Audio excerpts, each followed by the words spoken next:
సంవత్సరాలు తెలంగాణ కోసమే పుట్టినటువంటి పార్టీ తెలంగాణ రాష్ట్రాన్ని సాధిస్తామని చెప్పి 25 సంవత్సరాల క్రితం హైదరాబాదులో పార్టీని ఆవిష్కరించిన తదనంతరము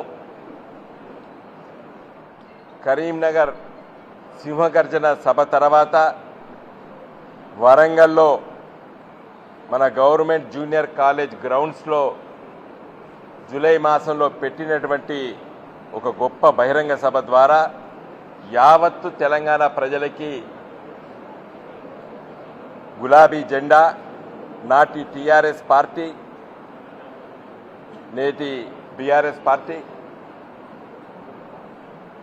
ఈ సభలు పెడుతున్న సందర్భంలో ఆనాడు అధికారంలో ఉన్నటువంటి తెలుగుదేశం పార్టీ దాని అధ్యక్షుడు ముఖ్యమంత్రి ఆనాటి ముఖ్యమంత్రి చంద్రబాబు నాయుడు గారు సమైక్య ఆంధ్రప్రదేశ్ రాష్ట్రంలో ప్రతిపక్ష నాయకుడిగా ఉన్నటువంటి పిసిసి అధ్యక్షుడిగా ఉన్నటువంటి వైఎస్ రాజశేఖర రెడ్డి గారు చేసినటువంటి వ్యాఖ్యానాలు మళ్ళీ ఒకసారి గుర్తు చేస్తున్నాను. ఇది 3 నాళ్ల ముచ్చట. ఈ పార్టీ 3 రోజులు ఉండే పార్టీ. రాజకీయ నాయకులారా ఈ పార్టీలకు పోకండి, ఈ పార్టీ కొసెల్లదు, తెలంగాణ వచ్చేది కాదు సచ్చేది కాదు అని వ్యాఖ్యానించారు ఆనాటి తెలుగుదేశం పార్టీ కాంగ్రెస్ పార్టీ నాయకులు. మరి ఈరోజు ఏ ఆశయంతో పుట్టిందో గులాబీ జెండా తెలంగాణ తెస్తామని చెప్పినాం, తెలంగాణ తెచ్చి చూపించినాం. ఎవరు నమ్మలేదు ఆ రోజు.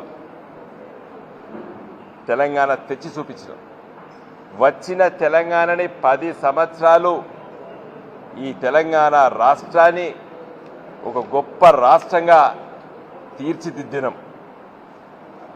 మరి 25 సంవత్సరాలు నిండినటువంటి ఈ రాజకీయ పార్టీ ఈ గులాబీ జెండా వచ్చే 25 సంవత్సరాల వరకు ఏ విధంగా తెలంగాణ ప్రాంత ప్రజల సమస్యలు పరిష్కారం చేసుకోవాలి, ఏ విధంగా తెలంగాణ రాష్ట్రాన్ని అభివృద్ధి చేసుకోవాలి అనేటువంటి అంశాలని మా పార్టీ అధినేత కేసీఆర్ గారు చాలా స్పష్టమైన అవగాహనతో ఉన్నారు. రానున్న రోజుల్లో ఈ సభ 25 వసంతాలు నిండినటువంటి సందర్భంలో పెట్టేటువంటి ఈ సభ తదనంతరము ఈ సంవత్సరం చివరి మాసం డిసెంబర్ వరకు సభ్యత్వ కార్యక్రమము, గ్రామ కమిటీలు, మండల కమిటీలు, జిల్లా కమిటీలు, రాష్ట్ర కమిటీ, అదేవిధంగా రాష్ట్ర పార్టీ అధ్యక్షుని ఎన్నిక చేసి మరి నవంబర్ మాసం వరకు ఎలక్షన్ కమిషన్ ఆఫ్ ఇండియా కూడా మీకు తెలియజేయాల్సిన అవసరం ఉన్నది.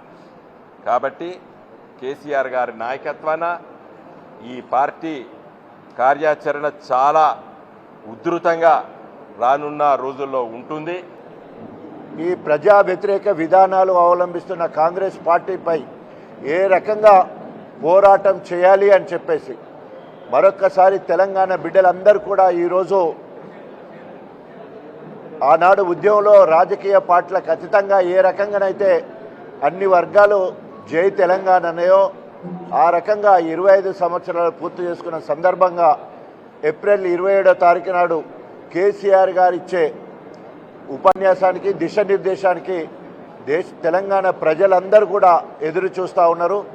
కేసీఆర్ ఇచ్చే ఆ నినాదాన్ని తీసుకొని మరి రాష్ట్ర ప్రభుత్వం కాంగ్రెస్ రాష్ట్ర ప్రభుత్వాన్ని ఇచ్చిన హామీలు నెరవేర్చే వరకు ఒక పక్క ముళ్ళు కర్రలాగా పొడుస్తూనే మరొక పక్క తెలంగాణ రాష్ట్ర సమితి లేదా బీఆర్ఎస్ పార్టీని బలోపేతం చేయడానికి కార్యకర్తల మనోధైర్యాన్ని ఆత్మస్థైర్యాన్ని పెంచడానికి కేసీఆర్ గారు ఎప్పటికప్పుడు దిశ నిర్దేశించి ఈ కార్యక్రమం ఎంతో ప్రతిష్టాత్మకంగా చేపట్టడం జరిగింది. దీన్ని సక్సెస్ చేయాలని చెప్పేసి మరి అందరితో మాట్లాడడం, అందులో అవిభక్త వరంగల్ జిల్లాకు ఈ అవకాశం ఇవ్వడాన్ని మరి స్వాగతిస్తూ తొలి ముఖ్యమంత్రి గారికి హృదయపూర్వక వందనాలు తెలియజేసుకుంటూ సెలవు తీసుకుంటాం.